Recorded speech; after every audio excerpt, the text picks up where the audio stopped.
감사합니다. 오늘 세션들이 정말 훌륭하고 큰 도움이 되었습니다. 이런 자리를 마련해 주셔서 감사합니다. 저는 매크로 센서티비티, 즉 경제 상황 변화에 따른 민감도에 대해 이야기하고 싶습니다. 이것은 저희가 투자자들과 나누는 가장 중요한 대화 주제입니다. 폴, 당신은 모델의 캘리브레이션, 즉 모델이 실제 상황에 맞게 정확하게 작동하도록 조정하고 다양한 경제 환경에 적응시키는 데 많은 시간을 할애했다고 하셨습니다. 하지만 다른 한편으로 산제이, 비즈니스 모델에서 위험을 직접 부담하는 방식인 리스크, 리텐션이 꽤 많이 변했습니다. 이제는 대출의 잔액 가치와 같은 위험에 노출되어 있는데 이를 어떻게 생각해야 할까요? 투자자들은 오늘날 업스타트 모델의 경제적 민감도를 과거와 비교해 어떻게 생각해야 할까요? 더 빠르게 반응하는 대출 심사인 언더라이팅 모델과 변화된 위험, 보유 방식이라는 두 가지 요소가 함께 있는 상황에서 어떻게 보아야 할지 궁금합니다. 감사합니다. 답변을 시작하기 전에 저희의 훌륭한 최고 위험 관리 책임자인 애니 델가도를 소개하지 못했네요. 이번 세션에 함께하게 되어 매우 기쁩니다. 여기 무대에 누가 있는지 모두가 알 수 있도록 말씀드리고 싶었습니다. 질문 감사합니다, 피트. 제가 먼저 답변을 시작해 보겠습니다. 매우 중요한 부분 중 하나는 우리가 위험 프로필을 진화시키면서 캘리브레이션과 이를 관리하는 도구에 투자했다는 점입니다. 이제 모델은 시간의 흐름을 이해합니다. 모델이 다음 경제 사건을 미리 예측하는 것은 아니지만 매우 빠르게 반응합니다. 이를 위해 우리는 여러 장치를 마련했습니다. 우리의 관점에서 이 공식은 대략 이렇습니다. 경제가 좋은 시기에 만들어진 대출 묶음인 빈티지가 있을 것이고 어려운 시기에 만들어진 빈티지도 있을 것입니다. 경제가 좋을 때의 빈티지는 기대보다 더 좋은 성과를 내도록 설계되었습니다. 반대로 어려운 시기에는 성과가 떨어지는 빈티지도 있겠지요. 우리의 목표는 협력사들과의 계약을 통해 좋은 시기에 초과 성과를 모아서 어려운 시기에 손실을 메우는 것입니다. 긴 시간 동안 우리가 확신을 가지고 해결해야 할 문제는 전체 경제 주기 동안의 통합적인 성과를 올바르게 맞추는 것입니다. 이것은 일종의 매크로 보험 계층과 같습니다. 만약 우리가 전체 주기 동안의 성과를 대략적으로 맞출 수 있다면 이 시스템은 잘 작동할 것입니다. 만약 그렇지 못한다면 무엇이 잘못되었는지 스스로 파악해야 하겠지요.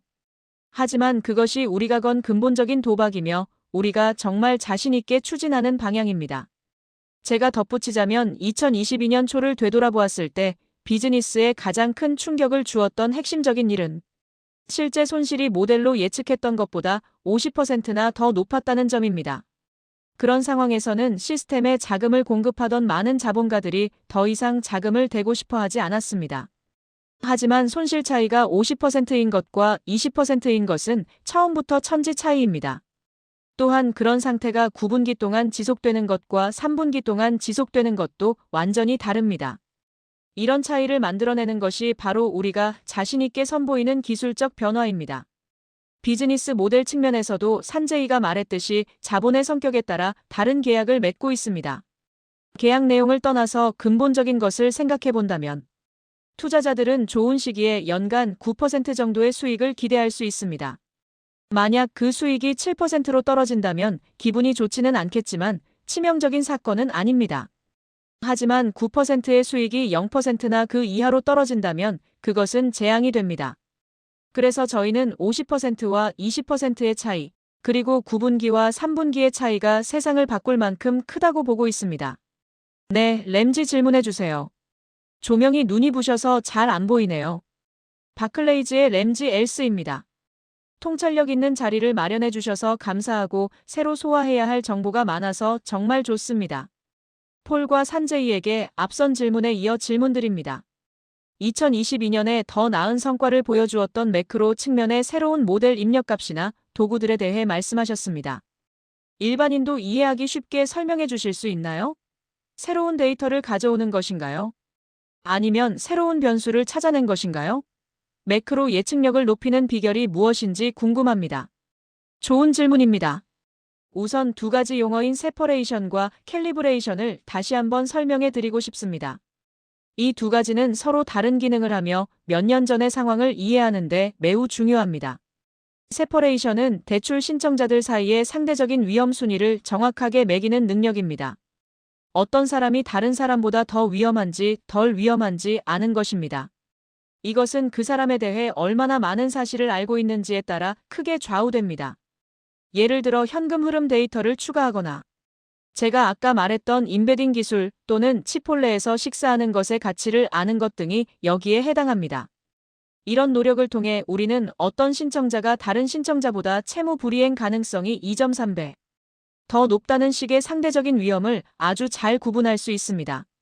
하지만 이것은 전체적인 대출 사고 수준이 얼마나 될지는 알려주지 않습니다. 그것이 바로 캘리브레이션입니다. 2022년 전까지 우리는 캘리브레이션 문제를 해결하기 위해 머신러닝 시간을 투자하는 것을 깊게 생각하지 않았습니다. 거의 100% 세퍼레이션 문제에만 집중했습니다. 그런데 2022년이 오자 모델의 세퍼레이션 능력은 여전히 훌륭했습니다. 어떤 신청자가 더 위험한지 맞추는 능력에는 문제가 없었습니다. 하지만 금융업계 전체에서 모든 유형의 신용대출과 모든 소비자들의 위험도가 2021년 1월부터 2023년 1월까지 약 8분기 연속으로 높아졌습니다. 단순히 위험의 순위를 매기는 세퍼레이션 기술만으로는 해결할 수 없는 일이었습니다. 그래서 우리는 경제 변화를 가장 빠르게 읽고 반응하려면 어떻게 해야 할지 고민했습니다. 그래서 우리는 모델의 타임 애즈 어 피처, 즉 시간을 하나의 중요한 정보로 활용하는 기술을 도입했습니다. 보통 모델을 학습시킬 때는 모든 데이터를 한꺼번에 넣고 똑같이 취급하지만 우리는 모델에게 모든 데이터에 대해 그것이 발생한 날짜라는 사실을 알려주었습니다. 날짜 정보를 알고 이 변수를 다른 변수들과 역동적으로 상호작용하게 만들면 숨겨진 효과들을 찾아낼 수 있습니다. 예를 들어 특정 파이코 점수를 가진 사람들의 영향력이 시간이 흐름에 따라 어떻게 변하는지 볼 수 있습니다.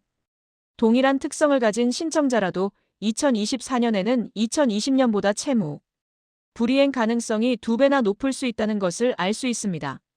또한 소득 수준이 낮지만 정부 지원금을 많이 받던 신청자가 지원금이 끊긴 후 어떻게 변하는지도 즉시 포착할 수 있습니다. 이것은 모델이 CNN 뉴스를 읽어서 아는 것이 아닙니다. 대출금이 연체되기 시작하는 초기 데이터에서 특정 범주의 신청자들의 연체율이 과거보다 높아지는 것을 거의 즉시 발견하는 것입니다. 모델이 시간을 변수로 사용하여 신청자의 특성과 결합해 분석하기 때문에 어떤 작은 세부 영역에서든 변화하는 추세를 통계적으로 유의미하게 잡아낼 수 있습니다. 새로운 상황이 발생하면 모델은 즉시 이를 새로운 위험 가격에 반영합니다. 그래서 2022년 1분기에 59%였던 손실 차이가 3분기 만에 22%로 줄어들고 결국 완전히 해결된 것입니다. 이해가 되시나요? 안녕하세요, 카일입니다. 자금 조달에 대해 질문하고 싶습니다. 지난 몇 년 동안 확약된 자본이 0%에서 60에서 65%까지 늘어난 슬라이드를 보았습니다. 가장 적절한 구성 비율은 어느 정도라고 보시나요? 일부 공동 투자도 있는 것으로 아는데 언제든지 원할 때 조달할 수 있는 자본의 비중은 어느 정도로 남겨두고 싶으신가요? 그리고 확약된 자본의 비중을 전체의 어느 정도까지 높일 의향이 있으신가요? 자본이 안정적이면 성장을 계획하거나 마케팅을 하는 것이 더 쉬울 것 같은데 향후 1년 이상의 기간 동안 가장 이상적인 자금 조달 구성 비율은 어떻게 보시는지 궁금합니다. 네, 그것은 정확한 수학 공식처럼 정해진 것은 아닙니다. 당연히 100%가 되지는 않을 것입니다. 신청자의 위험 환경이 변할 때 어느 정도의 유연성이 필요하기 때문입니다. 하지만 우리는 그 비율이 절반보다는 많아야 한다는 것을 확실히 알고 있습니다. 다음에 경제적인 격변이 오더라도 우리 자본의 절반보다 훨씬 많은 부분이 아주 단단하게 유지되기를 바랍니다. 그래서 지금의 수준이 꽤 편안하게 느껴집니다. 다만 우리가 성장함에 따라 플랫폼 규모에 맞춰 계약 규모도 늘려야 하는데 그 시점을 맞추는 것도 정교한 기술이 필요합니다. 그래서 그 수치는 왔다 갔다 하겠지만 50%보다는 훨씬 높을 것이고 100%까지는 가지 않을 것입니다. 정확한 답변은 아니지만 운영상 드릴 수 있는 최선의 답변입니다. 감사합니다. 오늘 발표 정말 좋았습니다. X의 헨리입니다. 새로운 제품군과 출시에 대해 많이 말씀하셨는데 일반 주택담보대출도 고려하고 계신가요? 그리고 최근 월마트와 개인 대출 상품에 대해 협력하기로 하셨는데 자동차 대출이나 주택담보대출에서도 카바나나 진로우 같은 곳과 협력할 계획이 있으신지 궁금합니다. 질문 감사합니다, 헨리. 저희는 그 카테고리를 단순한 주택담보대출이 아닌 홈, 즉 주택 관련 금융 전반으로 부르고 있습니다. 그 분야에서 매우 폭넓게 활동할 계획이기 때문입니다. 지금 당장 발표할 것은 없지만 우리가 모든 형태의 신용대출을 위한 모델을 만들고 있다는 점을 생각해 주세요. 인공지능이 각기 다른 유형의 대출에 엄청난 이점을 가져다 줄 것이라고 믿습니다. 소비자가 인생의 여러 단계를 거칠 때 우리와 지속적인 관계를 맺는 것이 당연하다고 봅니다.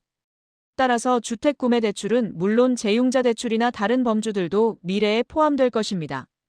우리는 소비자와 비즈니스에 정말 중요한 모든 형태의 신용대출에 도달할 것입니다.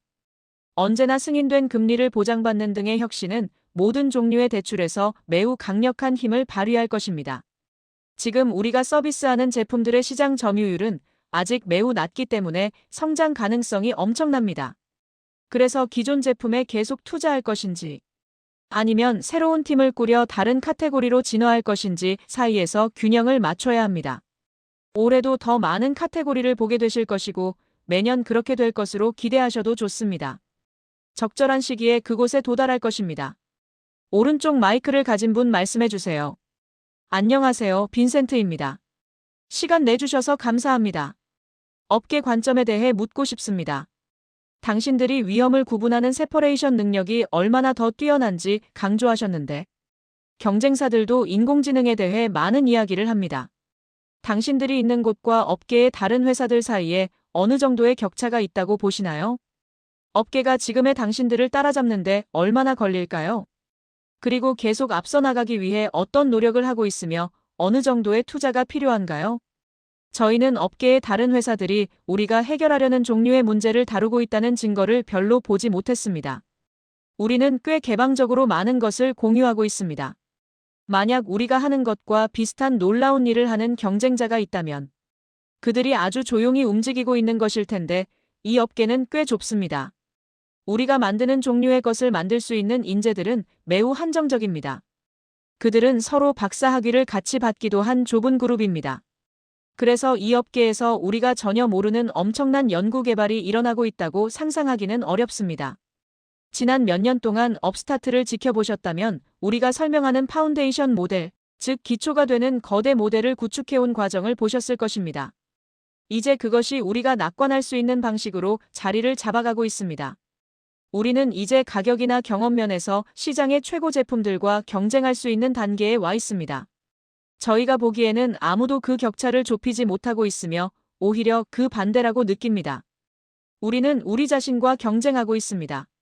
우리가 하는 일은 비즈니스와 모델을 강화하는 것이며 그것이 결국 재무 결과로 나타날 것이라고 확신합니다. 물론 실수도 하겠지만 우리가 하려는 일을 시도하는 다른 회사는 보이지 않습니다. 한 가지 더 덧붙이자면 우리가 누구이고 무엇을 하는지에 대한 논리가 있습니다. 각 은행이나 핀테크 기업들이 자신들의 본업에 대출 기능을 덧붙여서 직접 만드는 방식은 생존하기 어려울 것이라는 점입니다. 소비자는 쇼핑을 할 것이고 우리는 그들이 가장 먼저 믿고 찾아올 수 있는 목적지를 만들 수 있습니다. 이 매우 어려운 문제에 집중하는 것이 놀라운 결과를 낳을 것입니다. 저희는 이 시장에서 독보적인 위치에 있다고 생각합니다. 오늘 정말 환상적인 시간입니다. 감사합니다. 레드번의 사이먼입니다. 경쟁 구도에 대해 이어서 질문하겠습니다. 미래의 경쟁 환경을 생각할 때 많은 대형 은행들이 기술에 투자하고 외부 파트너와 협력하며 거대 언어 모델을 활용해 디지털화를 시도하고 있습니다. 반면에 당신들은 은행들이 업무를 맡길 수 있는 플랫폼을 제공하고 있습니다. 앞으로 10년 정도의 미래에 이런 구도가 어떻게 변할 것으로 보시나요? 우리가 처음 상장했을 때를 생각해보면 대형 은행들이 우리의 기술을 가져다 쓰는 화이트 라벨 방식이 균형 있게 성장할 것으로 예상했습니다. 하지만 실제로는 우리의 브랜드와 존재감이 더 크게 작용했습니다. 솔직히 말해서 대형 은행들은 지금까지 이 변화의 흐름에서 대체로 비켜나 있었습니다. 물론 그들이 담보가 있는 대출 상품을 선호하는 등 제품 구성에 따라 변화할 수는 있습니다. 몇 년 전 미국의 아주 큰 은행의 최고 위험 관리 책임자를 만난 적이 있습니다. 제가 그들에게 미국인의 10% 정도에게만 대출 서비스를 제공하고 있다는 걸 아느냐고 물었더니 그분은 그렇다, 그게 우리가 서비스하고 싶은 전부다라고 대답했습니다. 우리는 이 기술을 업계 전체로 확산시키고 싶지만 어느 은행이 나를 승인해 줄지 모르는 상황에서는 플랫폼으로 모이는 것이 엄청난 가치를 가집니다. 우리와 우리 파트너 네트워크를 통해 보장된 경험과 금리를 받을 수 있기 때문입니다. 인공지능은 은행업계에서 혁명적인 기술이지만 은행은 특성상 매우 느리게 움직이고 보수적으로 접근해야 합니다. 그래서 인공지능을 완전히 받아들이는 은행이 다수가 되기까지는 아주 오랜 시간이 걸릴 것입니다. 그 기간 동안 여러 대출 수요를 모으고 적합한 신청자를 적절한 상품과 은행에 연결해주는 우리 모델은 엄청난 가치를 가질 것입니다. 우리는 이 기술의 리더가 되고 싶고, 리더가 되면 가장 큰 플랫폼과 거래량, 가장 많은 데이터와 우수한 모델을 가지게 될 것입니다. 저희는 현재의 모델에 매우 만족하고 있습니다.